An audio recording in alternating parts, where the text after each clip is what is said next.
allow all attendees to hear you.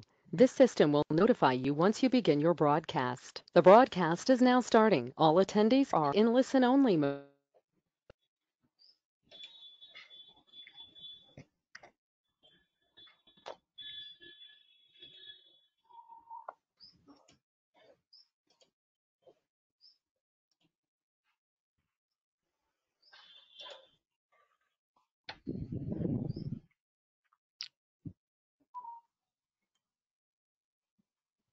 So can you hear me? Yes, Okay. I can hear.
Uh, to all the attendees, we are expecting our speaker anytime now.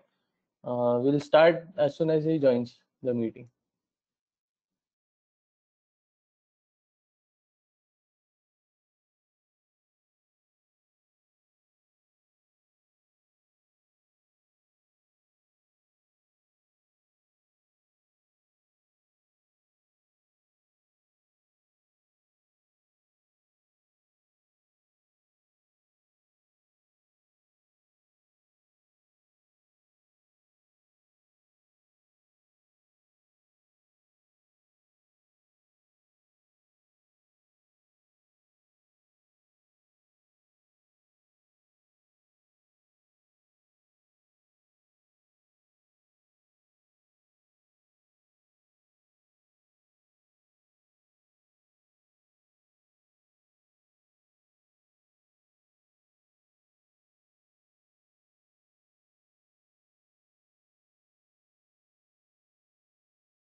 Good morning, everyone. Uh, I'll just like to give a brief introduction about the topic and our speaker.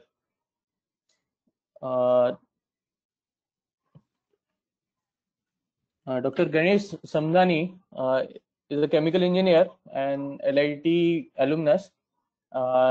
He did his basic graduation in chemical engineering from LIT. He got his PhD from IIT Mumbai. His doctoral thesis was focused on computational modeling of complex reactive processes.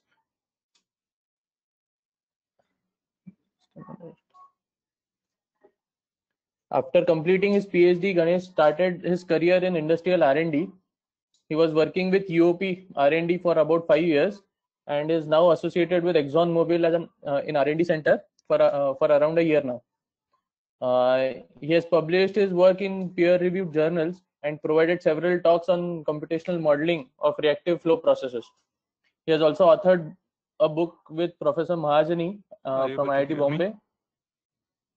Yeah, we can hear you. We can hear you.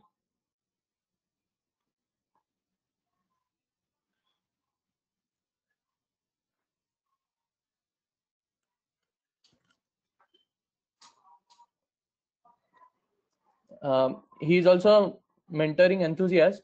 He was a freelance mentor for Gate and ANSYS Fluent and COMSOL softwares.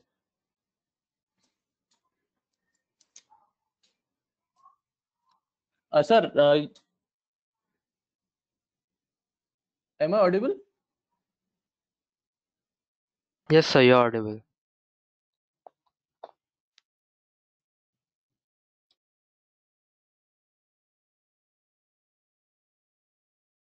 We'll just start at say 10:55. We'll just wait for a few students to arrive, and post that we can start.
Good morning, everyone. Good morning, sir.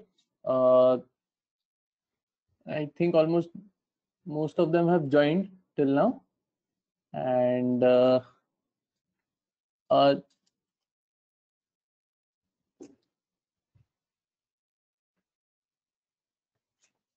just to give a brief introduction about the topic on which Dr. Samdani is going to deliberate upon, process safety. He's going to discuss majorly process safety by taking a basic case study of one of the explosion or industrial accident that happened in T2 laboratories in Florida.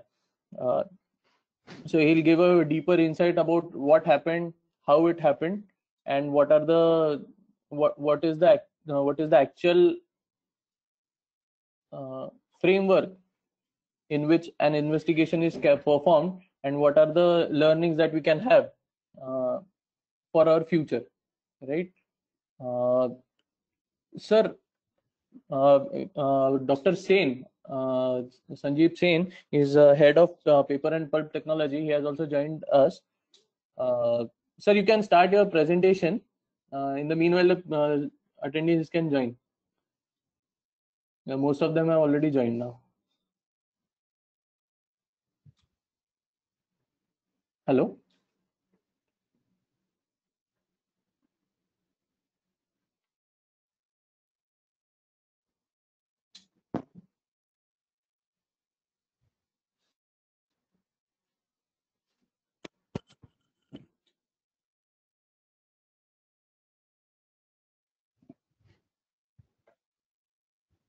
Hello?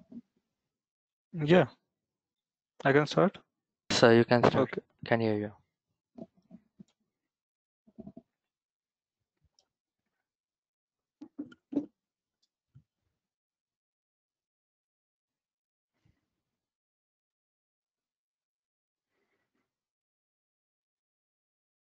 Hello friends, this is Ganesh Samdani.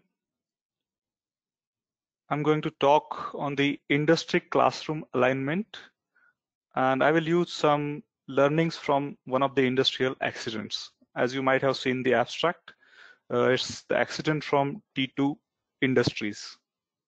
I hope you are able to hear me well, right? Yes, sir, we can hear you. We can hear you.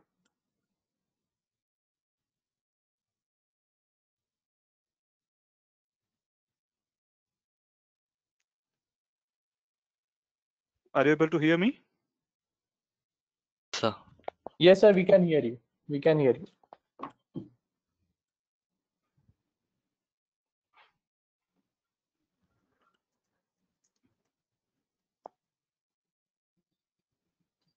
Okay, perfect. So typically in the mind of undergrads, like when I was also an undergrad in LIT, there are some questions in our mind during that particular time. And those questions are like, how much of my college education is actually useful in industry? Or maybe like, is it worth to study all these subjects that our teachers are teaching us or my teachers taught me? And also another important question is what I study in the course, in the curriculum, is there something that's missing which industry really demands, which industry really needs from me? So in the given time, I shall try my best to help you in answering these questions. I will be talking in the context of core chemical industries, because LIT has been historically looking more into core chemical industries. So this will be more related to that. Going on the next slide, I'm just showing like what are the typical chemical engineering programs, what is taught there, and what may be the additional requirements from industry side or maybe for your career, let's say. So what is taught in the curriculum is some fundamental subjects that include the process calculation, thermodynamics, fluid mechanics. I call this fundamental because they don't need you to know some other subject. They are more like you can study them to start with. Then core courses can be the ones where you design some equipment, maybe heat transfer, mass transfer, CRE, as well as the mechanical equipments and the equipments design. So these are the courses where you use the fundamentals and design some equipment, heat transfer equipment, maybe the heat exchanger, maybe distillation column, maybe some reactor. And the next comes the applied courses, which are more like you use the core courses, what you learned in the core courses, and try to combine couple of courses together. Maybe for a small flow sheet. So you may be trying to apply process control strategy for a flow sheet. You may be trying to do some economic analysis on a flow sheet, or maybe you are trying to develop a flow sheet for a chemical technology, right? And in the end, what we do is dissertation or some training. So those dissertations can be related to some design of a plant or some costing or calculation of ROI. And the trainings what we have in the industry or in some academic laboratory are more related to the hands-on experience that we can get. So this is what we learn. That's very good for us. That's very much required. The additional requirements are like what industry expects is maybe students should have some exposure to safety and hazards evaluation, how to control processes in a way like whether a process can be controlled or not, starting from there.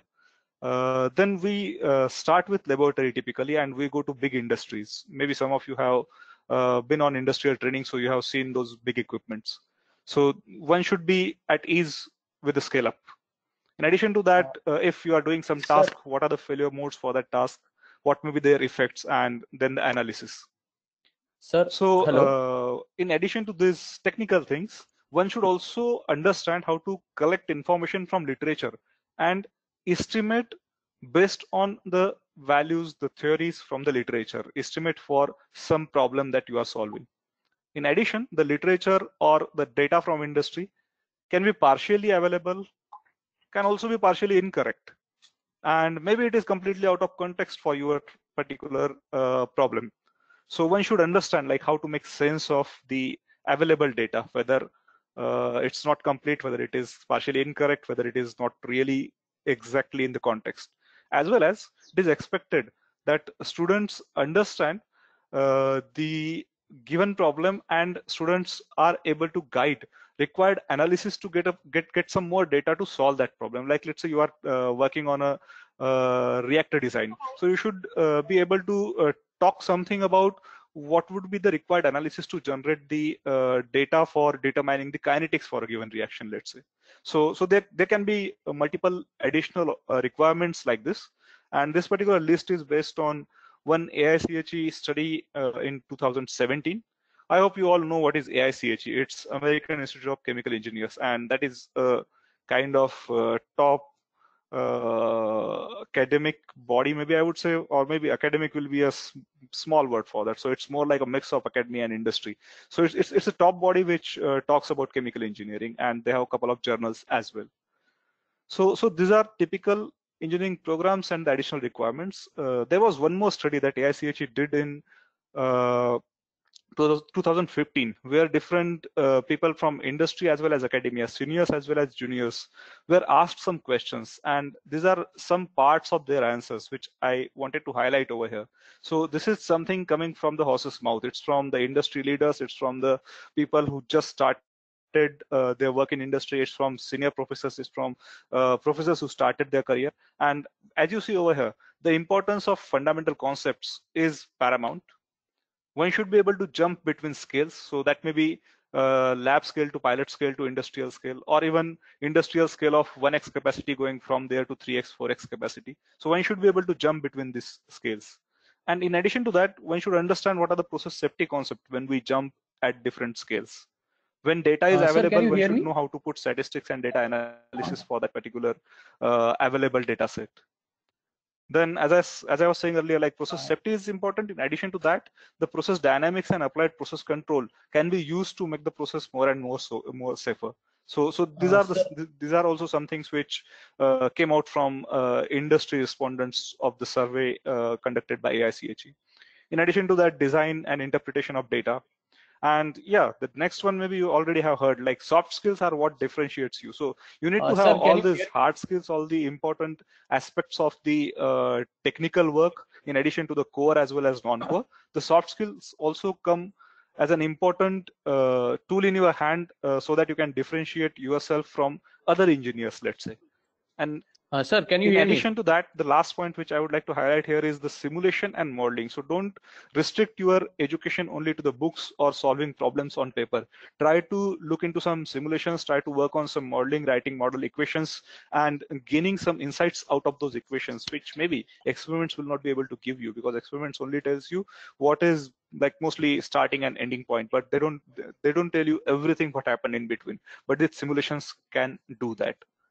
So today what I'm going to do is I will try to connect this process safety with the fundamental concept, so that you also understand that in industry, one of the important topic is very much related to what you study in your course, what your professors are teaching you over there.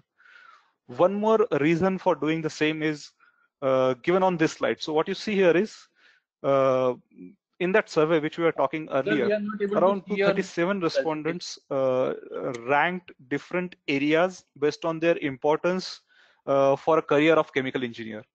And what you see here is the process and product safety came out at the top with 4.3 points out of 5. So this is a topic of this is a topic of very high importance. And the thing is, process safety is becoming an academic priority also now. But the thing is, academic inclusion would require reaching this process safety concepts deeply into the curriculum. So maybe you know some safety concepts in your laboratories, but probably education on process safety also needs to be inculcated, and for that you can look into some of the papers which were published by different industry people on different accidents, as well as precautions and care that they take to maintain their safety culture. There are recent modifications also in the US curriculum of chemical engineering, where they included the hazards associated with chemical, physical, and biological processes also in the chemical engineering curriculum. So you can see how important it is. Sir, am I audible? And what it looks like, the increasing safety education content in the chemical engineering courses is good. It would impact the safety culture, but it looks like it is still inadequate in context and in the content as well. And it will be so till the time it is integrated throughout the core curriculum. And the webinar that I'm giving you today is something which is trying to connect the process safety related concerns and process safety related ideas and precautions with your core chemical engineering subjects. Excuse me, sir. So let's Can you come hear to me? the main topic of today's presentation. This was more like a background, like why I'm talking about this particular thing. So today we are going to talk about the explosion at T2 Laboratories INC, and it is based on a reference that I gave over here. So there is a US Chemical Safety and Hazard Investigation Board, CSB, which has looked into several accidents in chemical and related industries, investigated those particular things, and tried to find out what can be the root cause behind that particular accident. And one of the accidents that they studied was this T2 Laboratories. So what we are going to do here is we are going to look into this particular example, and we'll see how important is the safety culture and how it relates to the core engineering subjects, as I was telling to you earlier. So before telling you about the accident, let's understand what these T2 Laboratories guys were doing. So this was a privately owned company in Florida, US, which was started in 1996. Earlier they were doing some businesses related to solvents and some blending of chemicals and selling it to the customers. They did not have a lot of experience in the reactive chemistries. And then they were approached by some of the customers to manufacture this methyl cyclopentadienyl manganese tricarbonyl. We'll call it as MMT or MCMT in short from here onwards. So they started producing this particular chemical in 2004. And what you see over here is the more like a picture of their plant, but not a real picture. This is more like a creation from the CSB board. The in the center, the tall thing that you see over here is the support system and the reactor present over there. This is a reactor which is more like a batch reactor with agitators in it. And just next to the reactor, we have a control room where there will be some computers, and on those computers you will see the flow sheets and different parameters from the plant, like what is temperature, what is pressure, what is conversion of a given reactant, how much of product is formed, whether the utilities are present in the plant. Hello? And all kind of information, all that kind of information will be present on this digital computers. And what you see is someone can control those particular conditions from the computers itself. Sir, Like we if I cannot hear you. see that temperature is Hello? increasing, I can increase the heating rate. If I see temperature of some equipment Hello? decreasing, which I don't want, I can start hitting that particular part of the equipment, and Sir, thereby we I are can not able to control hear the you. whole plant Hello? by sitting into this particular control room. I may need to Hello? go out for inspection and supervision after some periodic time to see that everything looks good in the physical appearance as well, because sometimes control may go wrong. So as I was saying, they started doing this manufacturing, and this is their plant. This particular chemical is good for adding in petrol so that its octane number increases. So maybe if you don't know octane number, you can write that down and try to look into internet to understand what is octane number and how octane number is increased, and what is the benefit of higher octane number when from a petrol that you buy at petrol pump for your bikes. So they were manufacturing this MMT in the plant, and after around 41 batches, they saw that everything is going pretty fine. The plant has some extra capacity which has not been used yet. So they increased the batch size by around 33%. That's almost that's like 1/3. And at the higher capacity, the effective cooling became more difficult, but still they were able to manage it and manufacture 33% more production than earlier. So during these higher production days, on an eventful day, that was the 175th production run from their plant, they periodically experienced some unexpected high temperature spikes. But the thing is, they were never able to investigate the same. And that's what led to the accident. Let's talk more about the accident now. So I hope you understood what chemical how this chemical factory was, and how it looked like in terms of the production, I mean. So what you see here is on the next slide, I'm going to show you how their reactor is operated. So the reactor is coming with a cooling jacket, as you see on the leftmost picture over here. You can put a cooling water into this particular jacket. It will vaporize because of heat of reaction, and vapors will come out from a vent. And periodically you keep adding water into this particular jacket so that vapors keep coming out. And you add some reactants using this pipe if the reactants are the other input from the to the reactor. If the reactants are liquid, they will go into the reactor from pipes, and if they are solid, they will go in from this particular opening hole on the side of the reactor. So in addition to that, reactor has heating coils also inside the reactor. And more detailed picture of this particular setup and also the sequence of operation of reactor are shown on the right side of the slide. What you see here is the picture number 1 is more of the more of the starting of the reaction, where the operator cleans and dries the reactor so that it is ready for the next batch.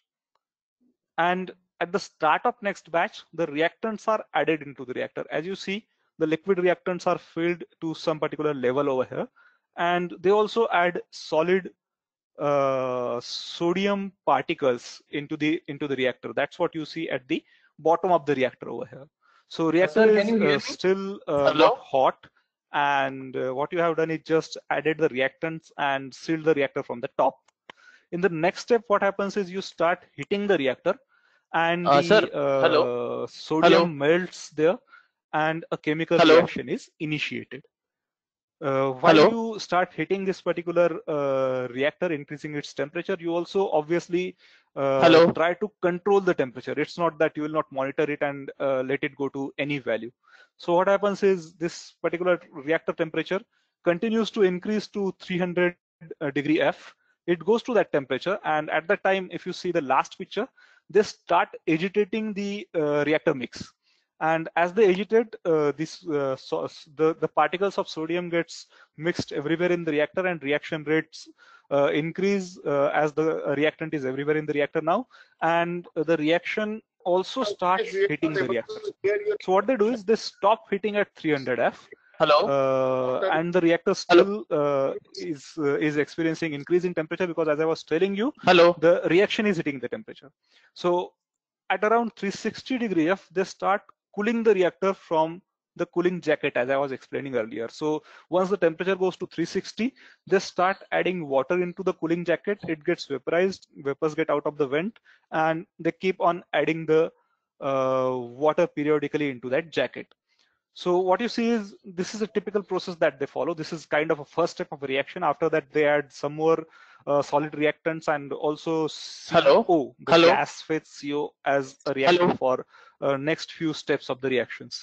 But what's more important to understand is they have a reactor which is heated from externally and also cooled from externally as and when required. It has an agitator. It also has, like, if the reactor is getting overheated, it has a pressure vent at the top. So what can happen is if the reactor is hitting and going beyond the control, let's say, the pressure will also increase in the reactor. And when pressure increases, the vapors or even the liquid, that all can go out of this reactor from this vent connected to the reactor, which will have a pressure relief rating, like at some particular value of pressure, everything from the reactor will be vented out from there, so that no safety concerns are happening. Okay, so that is the process that they were following, but still accident happened, right? So on the top two pictures over here, I'm showing how it looked like during the accident, and bottom two pictures are much after the accident, like the fire is completely extinguished already. So let me tell you what happened on the day of the accident in a way like what was observed. So maybe this is more like a commentary. So on the evening of December 18, 2007, a night shift process operator cleaned and dried the reactor in preparation for new MMT batch. And that's 18 December. Are you not able to see my screen right now? Yeah, sir. We are not able to see your presentation. I hope you are seeing it, right? No, sir. We are not. No? No, sir. Okay. Let me share it again. Are you able to see it now? Hello, sir. We are not able to see your presentation, sir. Yes? No, sir. No? What happened?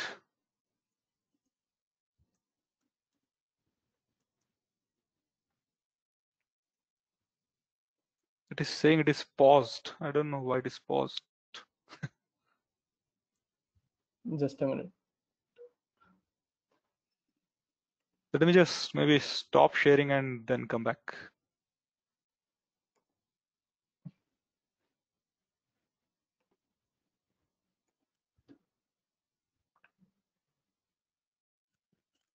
Are you able to see it now? No, sir.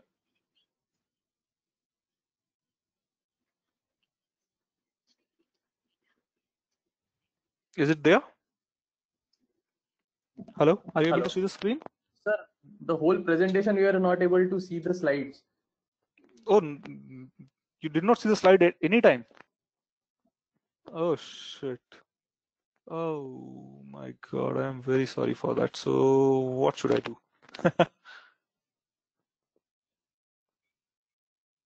Okay, sure.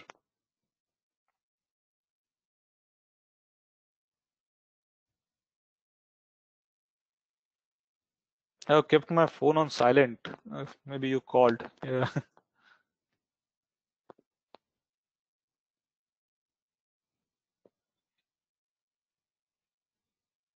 Sure, I will just do that. Are you able to see it now? That's interesting.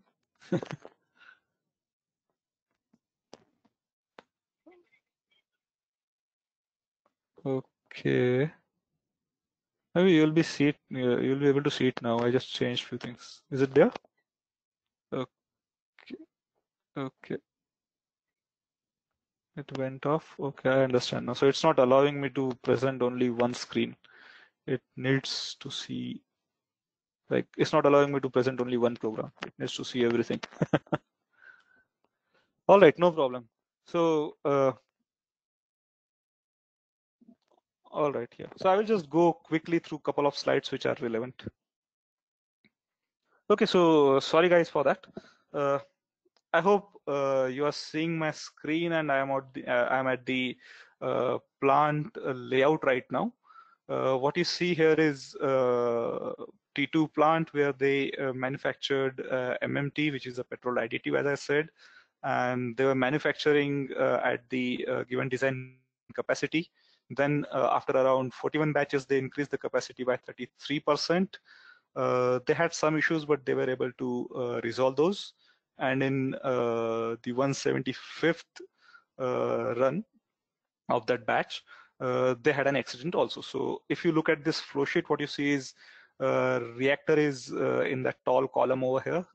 It's supported by strong supports at the bottom, and reactor is in the center of that frame.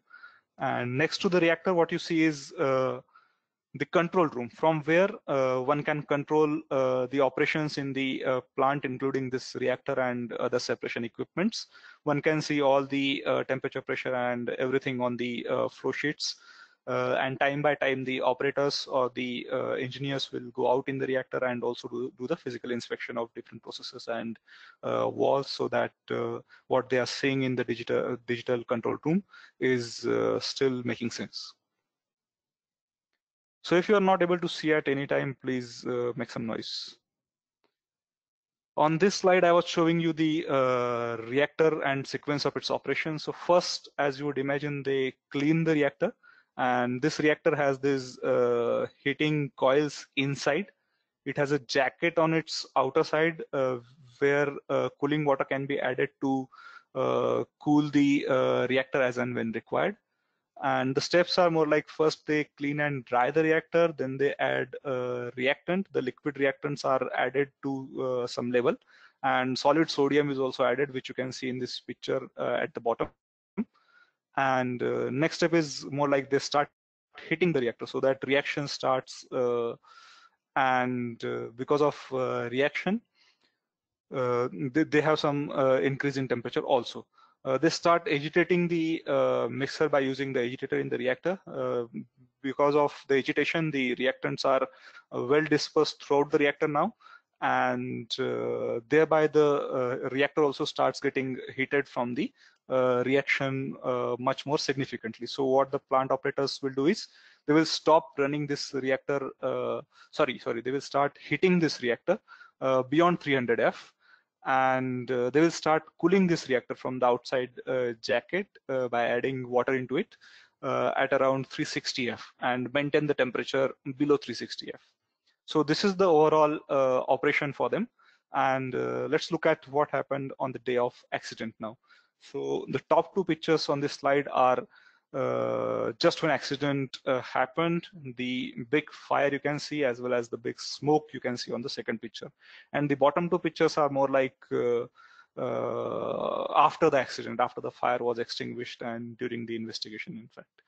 So what one can see over here is that on the day of accident, they cleaned the reactor, they added the reactants, they started heating the reactor, reaction started. Then after that, the reactor temperature started increasing.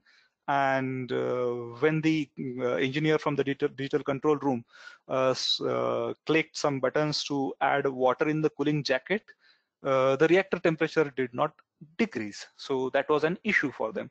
So they tried to, the engineers tried to control the reaction for a couple of more minutes. They were not able to control it, so they called the owners of the plant. So the owners are like two guys, one chemist and one chemical engineer. They got into the plant, they tried to control the operations, but they were also not able to control it. So one of the owner told the operators and the other plant mechanics that, okay, there is a chances of fire, so stay away from the reactor. But he also did not understand like how big this fire can be and what can happen because of this particular fire if it occurs. And just few minutes after that, the big explosion happened, and that reactor got exploded. Everything was on fire. The chemical engineer and the owner inside the control room, they died on the spot. Two more mechanics in the plant died at other parts of the plant because of the debris which was flying and from the parts of reactor kind of, and they hit them at a very high velocity because it was a explosion. It's more like a big bomb. What they say is few thousands of TNT. That's an explosive which is used in mining industry. So few thousand pounds of TNT will give you this kind of explosion. So this was a big thing which happened there. And then, as a chemical engineer, there was some issue in the process. There was some issue in the development of their flow sheet or something. So now is the time to investigate this particular flow sheet. So it's like becoming the Sherlock Holmes of chemical engineering, right? So let's try to investigate this particular process. And before going into the details, I was telling you some chemistry part. I will not go into details of each step over here. What I want to highlight is in the first reaction, they have solid and liquid reacting and a gas evolving out of reactor, that's H2. In the second reactor, they add some dry powder of manganese chloride. So it's again one more solid addition into the reactor. And in the third step, they add a gas, that is CO, which is again a poisonous gas, into the reactor. And so this particular reaction chemistry looks like a complex thing because each of the step requires the process operator to add some raw material, or in fact, and adjust the heating and cooling based on which step is going on in the batch right now. And in addition to heating and cooling, that means in addition to the temperature, pressure also needs to be maintained in such a way that each of the reaction is being operated at the optimized values. So this is an interesting scheme of reaction, which is developed by T2 engineers. And now I told you a story like what happened. Now let's look into what might have happened more into technical details. So first thing, as we know now, is from their process details, they did only do the first reaction. That means they just added liquid reactant, sodium, and reaction started, and they were not able to control the temperature. So why they were not able to control the temperature? Because cooling system did not work. So cooling system did not work. Maybe one reason is because there was some blockage in the water piping from where water was coming in, or maybe some emergency backup should have been there. So typically what happens in industry is for any reactor cooling systems, people design some redundancies also. What I mean by that is two type of cooling systems. One like this water is there. Second, maybe another source of water which can get into the cooling system by, let's say, gravity. So you don't need pumps. You don't have any problem even if there is some power outage or things like that. So this is one particular reason also, like why this happened. And temperature and pressure increased uncontrollably, as I told you, and workers did not know what to do. They just called the owners to understand what is happening in the reactor. So this is also one particular problem in the training from that particular plant. This is a problem from both the guys, like the engineers who are working as well as the owners. Both needs to understand the need of training and give that. Then some more things that we know is the inside reactor pressure and temperature was increasing rapidly. It reached 400 psi. At that time, as I told you earlier, reactor has a ruptured disk. Like if the pressure of the reactor increases beyond a limit, that ruptured disk will just blow away and everything from the reactor can go out. So that ruptured disk did blow out at 400 psi. So that was a good thing, right? So if everything from the reactor goes out because of that pressure relief, this accident should not have happened. But the rupture disk, that particular safety measure, came into picture much late. It was so late that the rate of increase of temperature and pressure in the reactor was already too high. So before the reactor mixture can get out from the vent lines, the temperature and pressure increased so much that the reactor exploded. So maybe one particular concept in chemical reaction engineering is of a runaway reaction. What they say is, if you are in between a runaway reaction, the only option is to run away. So jokes apart, runaway reaction is more like from an exothermic reaction, heat is produced, and we try to control the temperature of reactor by cooling that reactor by, let's say, for example, T2 tried to do that by using this cooling jacket over here. So what can happen is, the rate of heating because of reaction, if that is much higher than the rate at which we can remove the heat from the reactor, then what would happen? It's quite logical that temperature will keep on increasing. And as the temperature of a reactor increases, the rate of reaction also increases. And this system becomes completely uncontrollable. So it's like it's going into a situation where you don't have any other option than running away from that reactor. Yes, that is the option when you have a runaway reaction. So what chemical engineers should do? Should they run away? Actually, the job of chemical engineers is not to run away. The job of chemical engineers is to design the reactor systems in such a way that runaway reaction will not take place in that reactor. Going ahead, there can be multiple causes of this runaway reaction. So what you can see is, maybe they were doing that reaction in the reactor for 174 batches before this particular batch. So why this happened in this particular batch? What was so wrong? So there can be multiple reasons. One can be in some reactors, like when runaway reaction did take place in past, there was some cross contamination of the reactor. So what that means is, the reactor already had some contamination. So this was not much possible because the contamination to the reactor surface, its effects were known and they were unlikely to cause this runaway reaction. Second, maybe there is some contamination from raw material. Like, let's say there is some new chemical is getting added into the reactor, which is creating that explosion. But this is also unlikely because they were using raw material from the same tanks, from the same storage. So maybe this is also not a cause. So next, maybe they added the concentration in a wrong way. Like they increased the concentrations in such a way that the rate of reaction increased abruptly and explosion happened. But again, raw material amount variation was extremely unlikely because everything was added, measured, as well as there is a physical size of reactor. You can't make it concentrated beyond a limit if you are adding the right amount of solvents there. So this was also not a likely cause. Next, maybe the local concentration in the chemical reactor that got to a very high value at some particular location. This is also a cause of runaway reaction in some of the earlier experiences. So, but in this case, what happens is they are using an agitator. So concentration throughout the reactor, it is more likely that it will be uniform, and thereby it will not increase the temperature. Actually, it will in fact lower the temperature because it is getting distributed everywhere. So that's also not a likely cause. Next is maybe they applied excessive heat. So what's known is capacity of their cooling system was 10 times more than the capacity of heating using the oil tubes inside the reactor, as you saw in earlier slides. So even if they heat the reactor 10 times higher, they have a capacity to cool that reactor using the cooling jacket, which was just on the outer side of that reactor.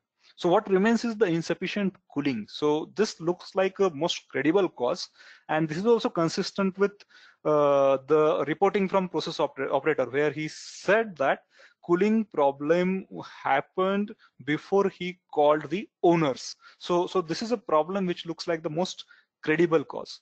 But now they designed this process, they were operating this process, and they were doing good. So what might have happened on that eventful day to say that cooling was inefficient? So maybe cooling was inefficient because probably faulty temperature indicators or some failure in the walls of the cooling water system or something happening over there. But then why the pressure relief system did not help avoiding this particular explosion? So this can be different questions in the Watson's mind maybe. So again, Sherlock Holmes has to go into more details, and what can be an important thing to look into is how the process was developed at the first place by the owners. So let's look into those details. So what happened, as I told you earlier, is that some of the customers told them that MMT is one of the important chemical for them. So produce that and we'll buy it. So they started looking into literature. T2 developed their reaction chemistry based on patents that were granted in early 50s, early 60s. And patent was giving them what chemicals to add, at what temperature pressure the reactions to be carried out to get the maximum yield, and so on and so forth. So the chemist and chemical engineer together understood the chemistry and scaled up it to the batch process that they had. So this looks cool, right?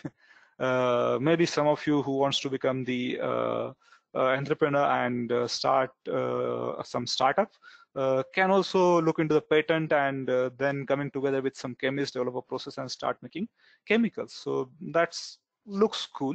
Let's look into more things that they did.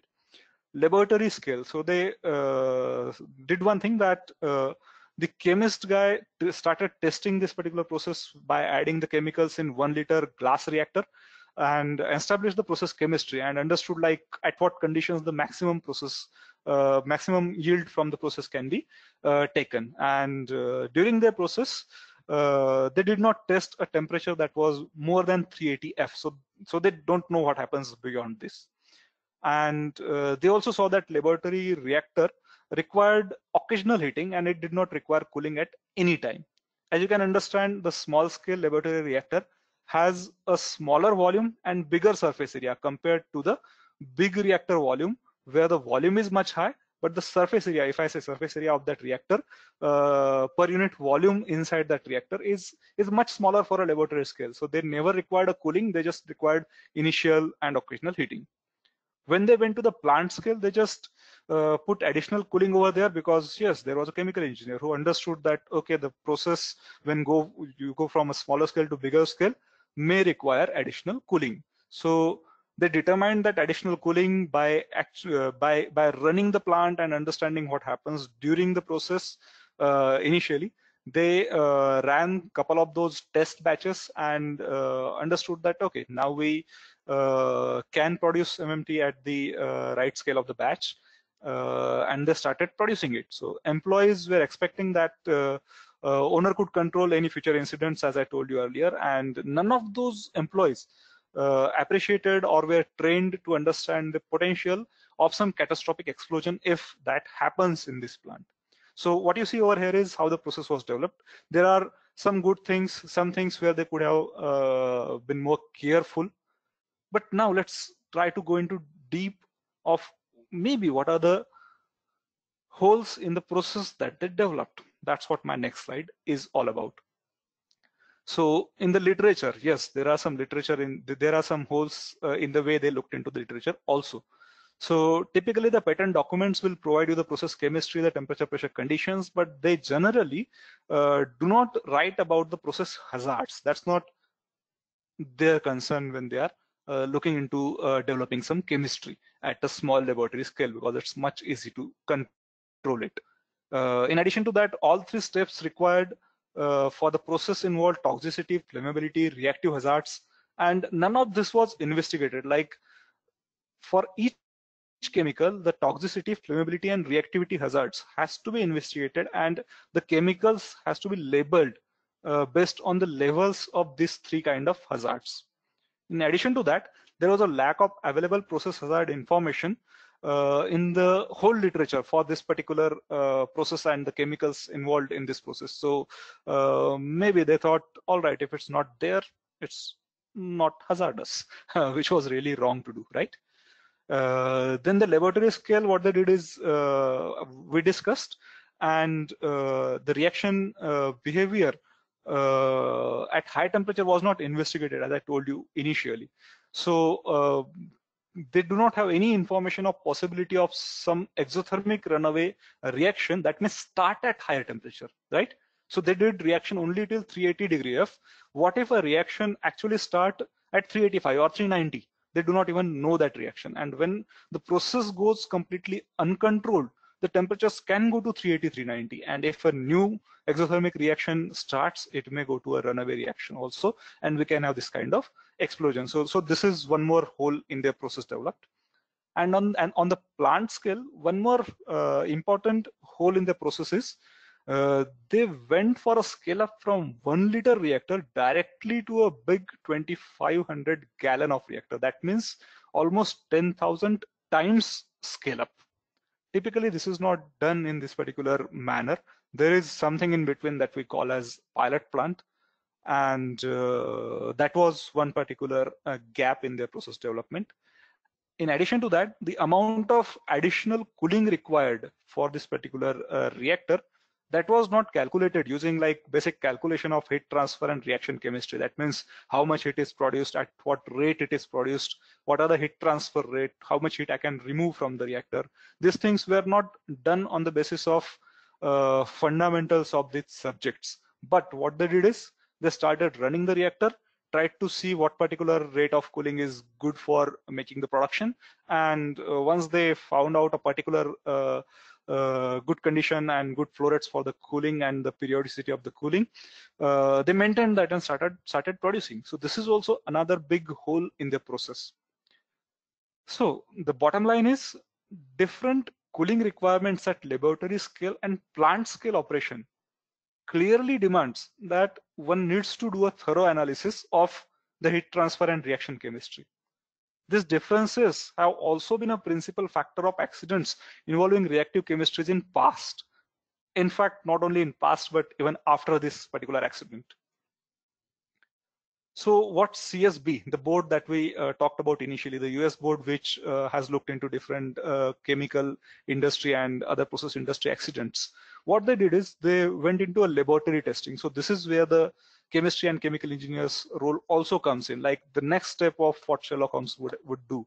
Like, okay, now this looks like a possibility that maybe there is a reaction beyond a temperature. Maybe there are few things which are probable causes, but one needs to zero in on something which may be the real cause. And what you see over here is CSB actually conducted laboratory testing in a closed test cell. They observed that there are two exothermic reactions in the first step itself. And as you know now, second reaction was completely unknown to the T2 guys. This is a big lacuna in their understanding of a process which they were running for such a long time. So the first exothermic reaction, that is something which they know that was desired, which occurs typically at 350. And the second exothermic reaction, interestingly, second exothermic reaction takes place between one of the reactant that's solid, and there was a solvent which was added into the reactor. So here the sodium and the other reactants are not reacting, but sodium and the solvent that they were adding into the reaction chemistry or adding into the reactor, that was coming together and reacting exothermically. And this reaction takes place at 390 degree F. So as you can imagine now, if there is some issue in the cooling system, temperatures can go from 360 to 390. And once it reaches around 390 degree F temperature, this second reaction will start happening. And their cooling system is not really adequate. Even if it is working, it is not really adequate to control this second reaction. Why I'm saying this? Because CSB observed that this second reaction is so violent that the pressure increase is 32,000 psi per minute from this reaction. This is huge. And temperature increases 2300 degree F per minute. That means around 1300 degree C per minute. So if you cannot control the reactor conditions for 1 minute, the pressure can increase by 32,000 psi and temperature can increase by 1300 degrees C. So it is quite directly evident now that if this reaction takes place, everything is going to burst and the reactor will explode. So okay, this is okay, that all right, temperature was not controlled, pressure was not controlled, but there was a pressure relief line in the plant, right? There was a vent. So their vent was put at a limit of 400 psi, much above the conditions required for this first reaction. So what happens is, once the pressure actually reaches to 400 psi, we are already into the second reaction. So let's say we are already 20 seconds into the reaction. I'm just putting a number there. Let's say we are at around 20 seconds and pressure has reached to 400 psi, and the relief valve opens, the vent is operational now, and things will start going out from the reactor from that vent. But now you don't have a time. So what happens is the pressure and temperature increases much quickly and reactor gets exploded even when things are coming out from the reactor through the pressure relief vent. So what comes out is this failure could have been prevented actually by doing two things. One, obviously understanding the process, and second, just the process design thing is that by relieving the pressure of reactor at much lower pressure, like the pressure required for reaction was much less than 70 psi. So what they could have done is they could have maintained the relief of this particular reactor at 75 psig, for example. And so what would have happened is at 75 psig itself, the mixture from the reactor will get vented from that reactor and the accident would be prevented. But they did not have that kind of control system. In addition to that, they were not using flare. Flare means, if you have seen chemical industry from inside or outside also, a big chimney kind of tower is there, and on the top of that, fire is always present. That's flare basically. So typically when you put gases, the hazardous gases out into the atmosphere from your chemical industry, you either should get those environmentally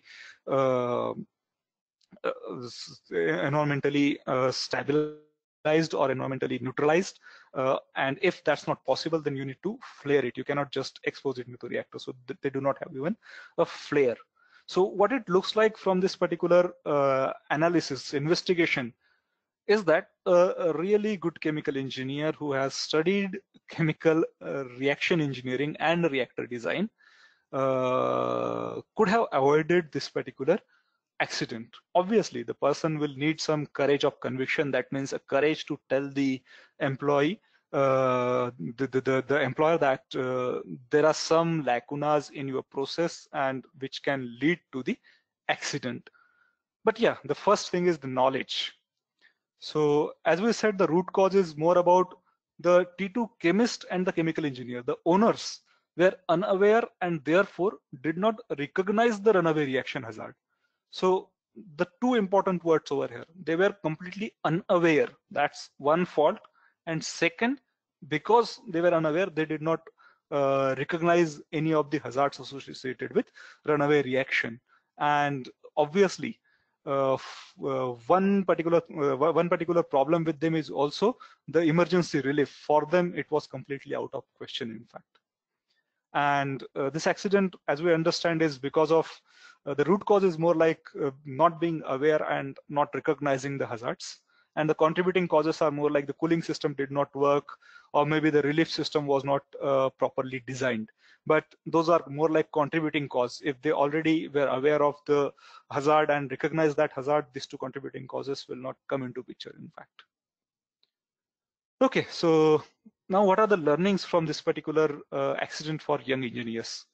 There are some technical things, in fact. So first thing, whenever you deal with exothermic reactions, always try to understand what is the amount of energy that would be released from the reaction and whether you have systems to prevent accidents if that much of it is released to the atmosphere, to the outside from the reactor, if the cooling system did not work. Second, whether there is a redundancy in the cooling system design. That means whether there are two types of cooling system, one on standby and one on actual work during the process.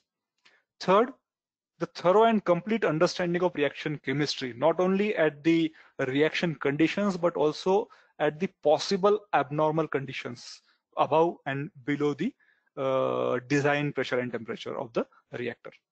Fourth is one should be able to identify and thoroughly evaluate the reactive hazards in the processes that they would work on, and therefore design a proper emergency pressure relief system. So you see, some of you will be in design industry where you will be designing these reactors. Some of you will be in the production plants where you will be operating these reactors. Some of you will be in R&D where you will go from lab scale to pilot scale and maybe do some scale up from pilot scale to industry also. So all kind of core engineering careers will need to understand the reactive hazards if you are designing this kind of systems. And the important thing is maybe the sixth point over here, that's related to most of these accidents take place because people who are actually running the processes, that means young engineers who will be shift operators there, are either unaware of the existence of these reactive chemistry hazards or the potential magnitude of their consequences. So whenever you go to an industry, try to understand their process, try to read about the process, try to read about different chemicals, look into the chemical hazard sheets to understand what are different hazards, what to do if there is something happening. That all is listed in the MSDS. That's one of the document which is available for each of the chemicals. So try to look into those things also when you go to the industry. And the last point over here, the bullet point, is that a lot of problem is actually, as you see over here, the engineers who developed that process, the owners as well as the operators, lacked some of the education and some of the awareness actually. So in reality, it starts from now when you are in the college to understand and recognize that all you understand and study in heat transfer, mass transfer, reaction engineering, mechanical operations, and so on and so forth, all those courses, it's something which is actually applied in your work, even if you are in production plant or in design industries or in R&D industries.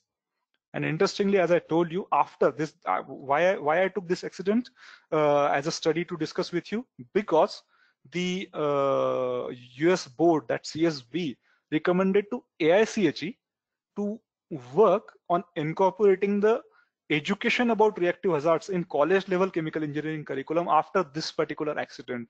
So what you understand is this accident has been a bad thing, obviously, but it helped the chemical engineering curriculum to start looking into some of the factors related to the possible reactive hazards, possible hazards from all kind of equipments. Like there are some accidents from heat exchangers, there are accidents from distillation columns, there are accidents from just the piping systems not designed properly. So there can be accidents from different things which chemical engineers do, and therefore we are, like, our job is a responsible job. We have to understand that whatever we do can have really, really bad consequences. Then coming back to a slide which I had earlier, I was talking like the AICHE survey where people gave their comments. So what I'm trying to, why I came back over here is because I told earlier to you that the fundamental concepts is the biggest thing, even if you are in the production. And relating these fundamental concepts with the process safety is a big need from industry, from the companies where you will be working later on. So if you know, if you understand the some background of hazard, some background of the possible accident, possible incidents, then you'll be better placed to get into the industry as well as make your career something which is much more faster than someone else. In addition to that, in industry, one more thing happens, and that is you are expected to continue learning after your graduation when you go to the industry. Either it will be formally, like someone will make you sit in a training room, or it will be informally, like you are still in the plant and trying to learn these things. So this is one of the outcome that I would like to you to keep in your mind after this particular webinar. And this is a statement from one of the senior industry guy who was asked, like, how much of your chemical engineering is actually being used in industry? The question that we looked into or touched based upon initially. So the answer was, I only use about, he gave some percentage. Everyone will have some different percentage. So I put X over there. So I only use about X% of what I learned in college. But the chemical engineering program teaches you how you learn and the process to learn new things. So that's what you learn in your college, in your school. So even if you are working in a plant where distillation columns are not there, maybe in a plant where reactors are not there, but distillation columns are there, the knowledge of all these subjects will help you in your future learning. Anytime when you start the job, or when you are at your mid-career, or when you are much senior. So college is something which gives you those building blocks. So that's all from me to start with. And now maybe we can go through some questions, and these questions will touch base upon some more things which you might have not understood. And one thing over here, as you read, if there are good questions from you, I would give you some recommendation for web and TV serials also. Right. Saurabh, I am not able to hear you Yeah. if you are talking. Can you hear me now? No. Hello? Maybe I'll just call you then. I'm not able to hear you at all.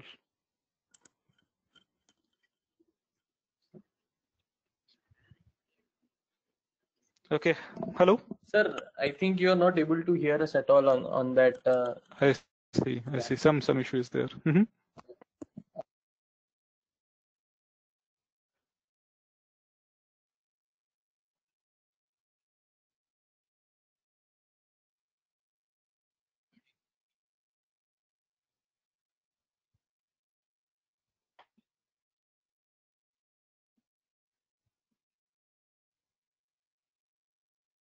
That's a good question. I'm not a safety expert, but I will tell you what all I know.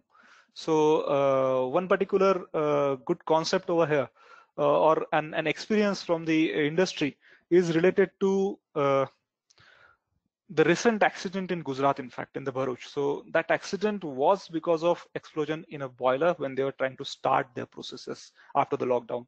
So for the boilers, an important thing is the government of India has some regulations.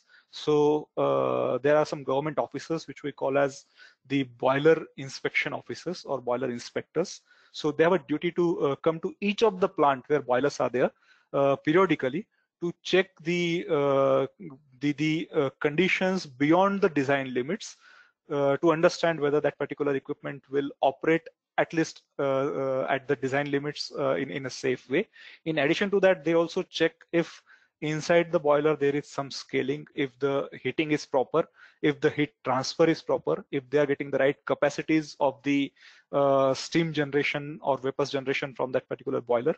So the typical things are temperature, pressure, whether the mass balance, energy balance is matching, and if it is not matching, then the investigation goes further, and that can go to if there is some issue with some temperature pressure indicator, let's say, if there are issues with some scaling on the tubes of the boiler, and so on and so forth. So there can be multiple things that the boiler inspector will look into periodically, and in addition to that, the safety in charge of a given chemical industry, given plant, will also periodically, even more frequently than the boiler inspector, will look into. So maybe that's like my 2 cents on this.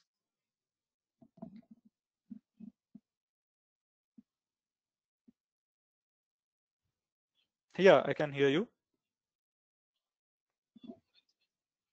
Means what are the other ways in which a particular accident can happen besides runaway reaction?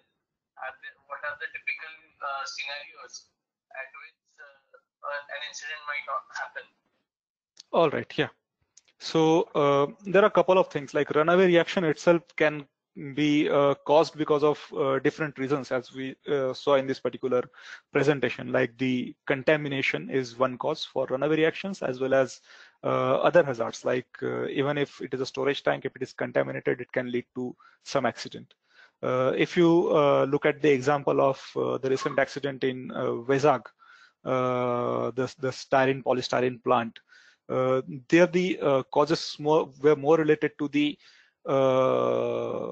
temperature increase in the storage tank only. So it was not a reactor. So the runaway, possibly the runaway took place in the storage tank itself. So that is one cause. The faulty equipments is another big cause. And maybe, okay, so before going into the causes, I would like to give you a statistics. Like there are a lot of studies on the safety and why the accidents, or why not even this big accident, why the small things also happen in the plants. And what they have seen is the unsafe behavior is one of the big cause. So conditions can be unsafe, like maybe some surface is very hot, so that is unsafe condition. The plant should be able to cover that surface and avoid that condition to thereby avoid the accident also. But the issue is many, like a lot more accident take place because of unsafe behavior. That means the engineers like us go to the plant and are not really very much careful to look at each of the parameter as well as physically investigate different things happening over there. So what I would say is the biggest cause for accidents is actually the unsafe behavior. So unsafe behavior can obviously be because of you are not aware of aware of the problems, or you are not really much careful about saving yourself from that problem. So that's the major cause, in fact, and I would like students to ponder on that instead of looking into different other factors. Sir, another question. Students want to ask about what is the role of HAZOP studies? Because a lot of HAZOP studies have been carried out recently. A lot of there is governmental stress on performing HAZOP studies. So, what role can it play in preventing such kind of an accident? That's a very good question, in fact. So HAZOP studies is something which became more like a routine thing for the plants after some of these accidents. So government bodies as well as education boards started making it a mandatory thing for the new plants to go through the HAZOPs. So even some of the very senior guys from LIT who are like 30 years of experience in industry or design plants, they are running their own consultancies which do the HAZOP for different new chemical factories, and that's their bread and butter basically.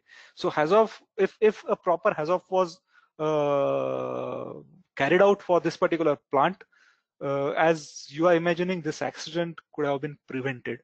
And HAZOP, this kind of reaction hazard would also come out in the HAZOP from the chemical engineers, either you or some of your friends.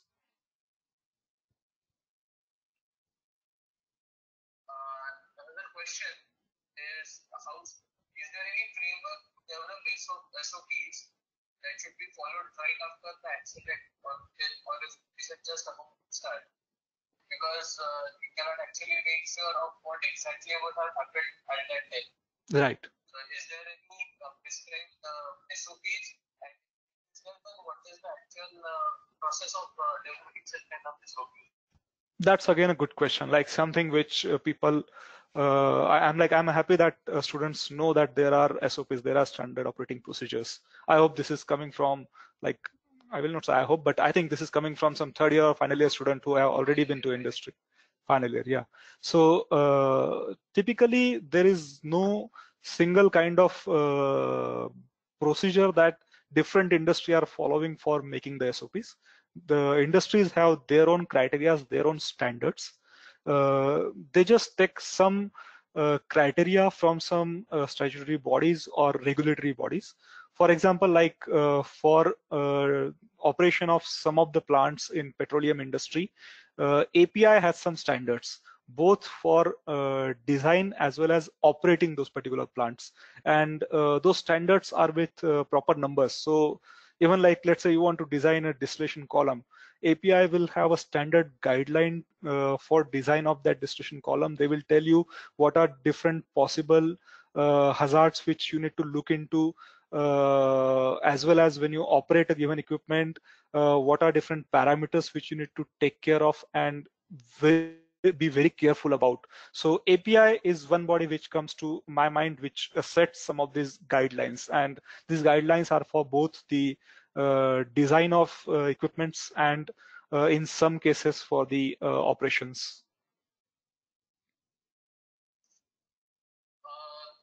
One of the question asked by a second year student: are there any particular institutes that are offering MTech in process safety?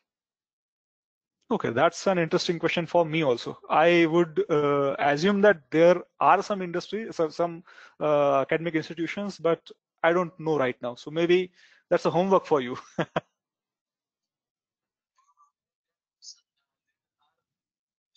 There are some specialized MTech courses for process safety. fire engineering is also they are also providing a master's in fire safety basically. I see. That's good to know. Sir, if we scale up, just a minute, I will.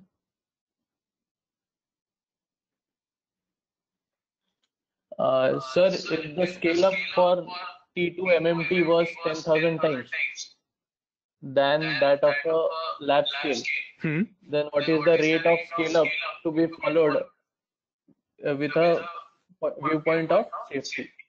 Okay, so maybe a question with multiple questions in itself. So what happens is when we go for a scale up, there are multiple factors that we need to look into. So just imagine this reaction was not highly exothermic, not highly endothermic. It's like takes place at room temperature and heat produced from reaction is negligible. There are reactions of that type also. Or even let's say the reaction takes place at 300 degrees C and there is not much heat of reaction. So in that case also, one could go from a much smaller scale to much bigger scale. Like the heat related hazards will not be there. Maybe one can look into the other hazards like some toxicity or reaction with some other material. But if there are reactions which are highly exothermic, like this particular scenario, then one will have to go through different steps in between. So the lab scale is one. After that, what you have is the pilot scale, where maybe you can go 10, 20, 30, 40, 50, 100 times, maybe not more than that typically. You can look into how the process is getting operated, how much of cooling is required. And then what you see is, as a chemical engineer, you can do these calculations. You can look at rate of reaction. You can look at, okay, if a reactor is bigger, its surface area per unit volume is decreasing by this amount. So I will need a cooling arrangement which is much higher. Maybe water will not work. Some other coolant will be required. You can look into different factors. But one thing which I would like to bring in here is a chemical engineer also needs understanding of other factors like the mechanical part of those equipments as well as the environmental regulations. In addition to that, the costing of a given equipment. Maybe I can make a really thick reactor which will not explode even if there is a nuclear explosion, let's say, but it will be completely uneconomical, right? So when we say chemical engineers, what's important is we also need to collaborate with different streams and design a final reactor. So the answer to the question is we will have to go through multiple steps, and in addition to those steps, we will have to collaborate with different teams. And therefore, a single chemical engineer generally do not develop processes. What happens is, like, for example, in the design companies, there are teams which work on development of processes going from lab scale to the industrial scale with engineers from different streams. One more thing I forgot is the instrumental engineers, like the guys who will put the instrumentation on the equipment so that it can be controlled properly. So one needs to understand that one has to go through something in between so that the chemical engineering scale-up rules are available for going from that scale to the actual plant scale, and one has to collaborate with different other engineers. Very specific question from my end, sir. Because I've been teaching equipment design to students. Suppose you have to take into account, suppose in this case, a heavy reaction. So, and you have to take into account this particular scenario while designing. So, how to incorporate the same? Can you just shed some light on it? If you have to incorporate such kind of a scenario, so what generally happens is, suppose if we take pressure, we take some factor of safety, and if we just multiply to that the end of the design pressure. Right. Yeah. So if you take into account such kind of scenarios in design, how are we supposed to incorporate it? That's a great question. So typically in our chemical engineering curriculum, like when I was in college at least, we studied the reactor design. So for a given kinetics, for a given flow rate of reactants, I can calculate what would be the reactor volume if I want to process that much of flow rate, right? So we know the volume.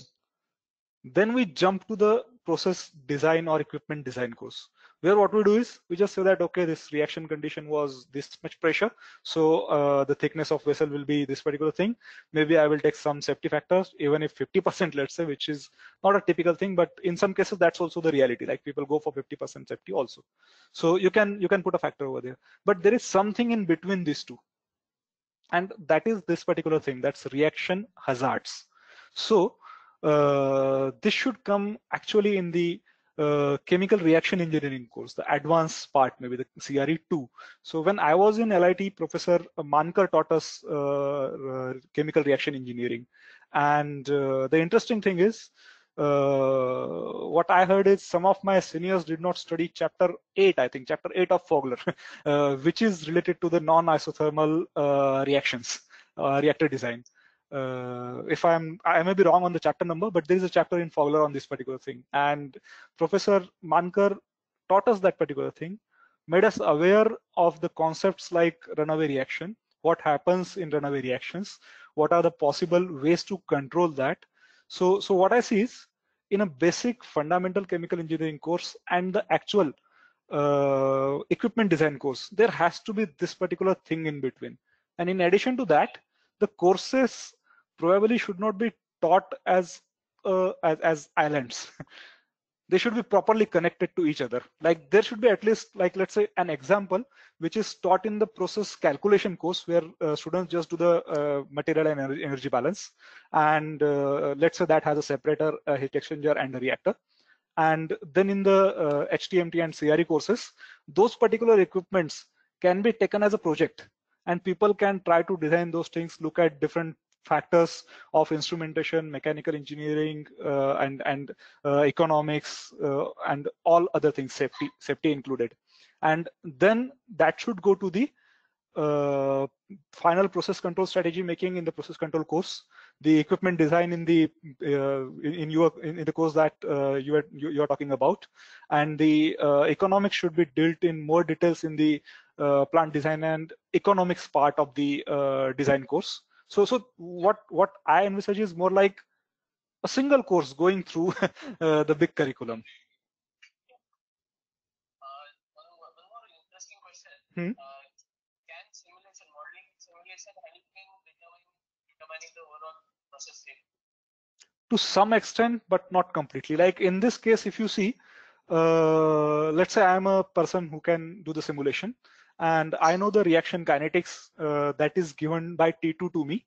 I start running that case and I tell, okay, if this much temperature, this much will be the conversion, and you can design the reactor. So simulation guys or the modeling guys are someone who are very powerful if they are assuming right things. So every model, every simulation is based on a lot of assumptions. And here the assumption of T2 was that there is only one reaction in the first step. If that assumption gets into the simulator also, simulator will not be able to help you.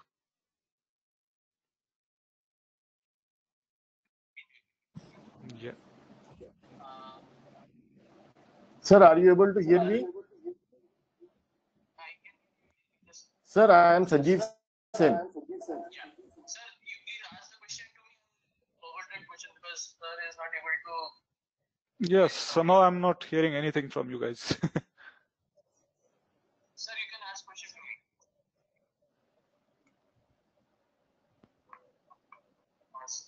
Same, sir?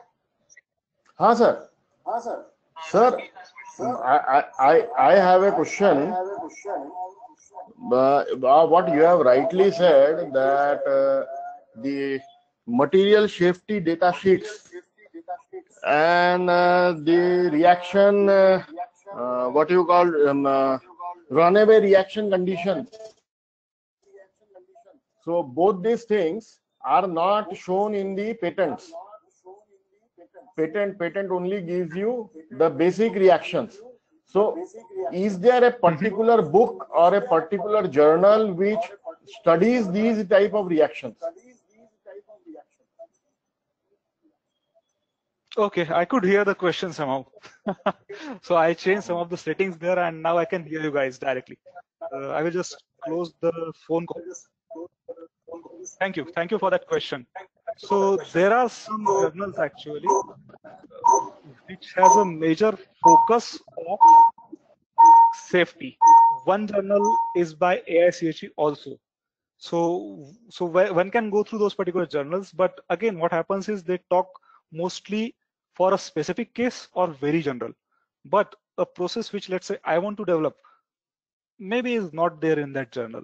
We can get some general guidelines. We can understand the runaway reactions for surely.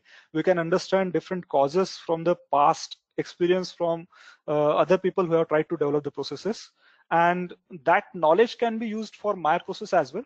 But it is possible that the process that I want to develop might not be present in that particular journal.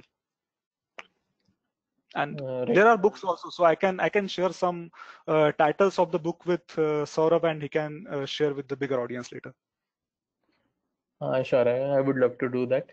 Sir, another question. Apart from the APIs that you were mentioning that keeps a tab on developing particular SOPs, one question regarding, is there any statutory body that keeps an eye to check such kind of an accidents, that keeps an eye on all the processes, and in order to avoid any future accidents, is there any particular body in India specifically that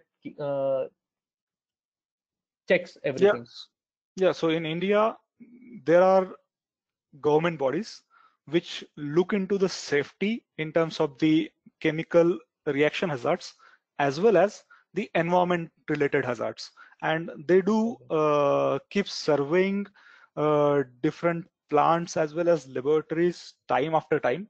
And these plants and laboratories also have to, like for the environmental aspect, also have to report out their data to the government. And when they get these licenses for starting a given plant, they go through different kind of regulations. So it's there, but as you can understand, science is always developing, right? It's never like we know everything now, right? So we Yes. always keep on knowing new things, and it's important that we know that we don't know everything. Right. A question, sir, apart from the topic that we are discussing right now, the students want to ask, can you give inputs for career options? He's in final year right now, and he is thinking of getting a master's degree from India or from outside India. He wanted to know how to select a particular course for his master's thesis. I see. Okay. So what I would say is, one thing, or the most important thing, understand what you want to do with your life, right? Like, let's say when we are in 12th, maybe we don't know much what to do. Some of you might have come to LIT just because your parents or some friend or some friend's parent told that. But now we are like, the students are more mature, I would assume that, at least the third year final year student who will have this kind of question. And therefore, first of all, try to understand what you want to do. Maybe some chemical engineers would want to go to management. I don't have any concern or problem with that. But if you want to stay in the core curriculum, core engineering field, then try to understand whether you want to work for a green chemistry, whether you want to work for petrochemical, whether you want to work for specialty chemicals, whether you want to work in design industry. And based on that, you can decide on what particular topic you want to choose.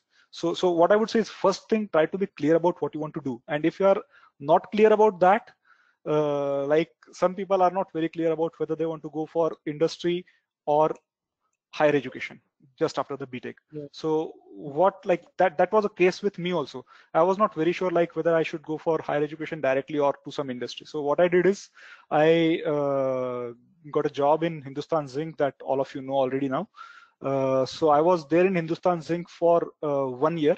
I got the experience from industry, tried to understand what they do over there, whatever I could understand, being the 1 year after undergrad students. And then I went back to studies. I went to IIT Bombay, completed my MTech and PhD, and then I came back to industry.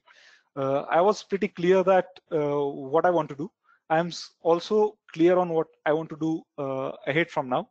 So what I would expect students to put more time to understand what they want to do. And after that, there are several colleges, there are several professors which are interested in each of the topics that may be of interest to a student. And then choose a student, choose a college based on your interest. Don't just go for, let's say, a big college. Don't just go for just a big professor. Try to understand that if you want to go for higher studies, let's say for PhD, you are putting a lot of your time into that particular course. It's at least like, if you take an average of chemical engineering PhDs, it is more than 4 years. So if you want to put that much of time, it's better that you are clear about your choices first of all. Right, sir.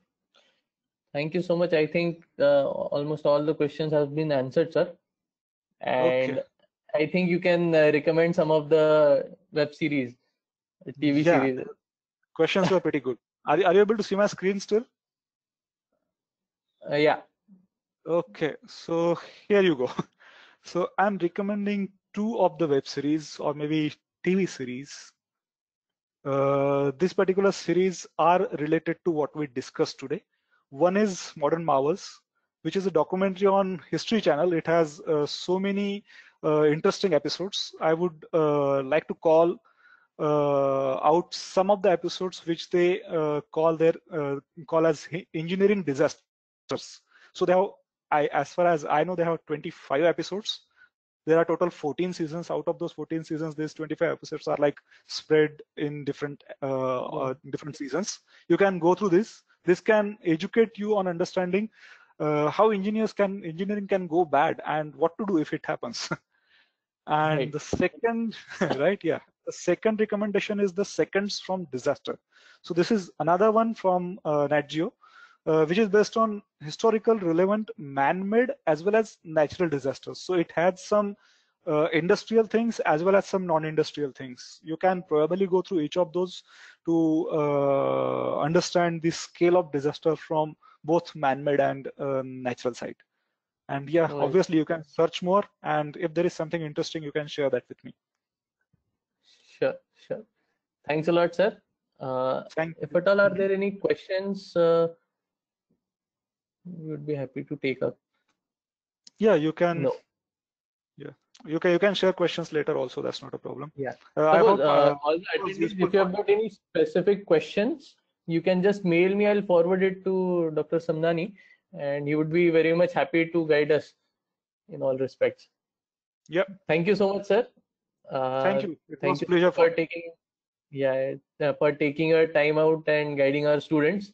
I hope the students might have got a new perspective about what they learn conventionally and what is actually demanded in future, because these things are going to take on a big scale in future, and there is a very good chance that these students would be exposed to all such kind of scenarios wherein Yeah. they'll have to take up some or other decisions for their own safety and for the safety of their colleagues as well.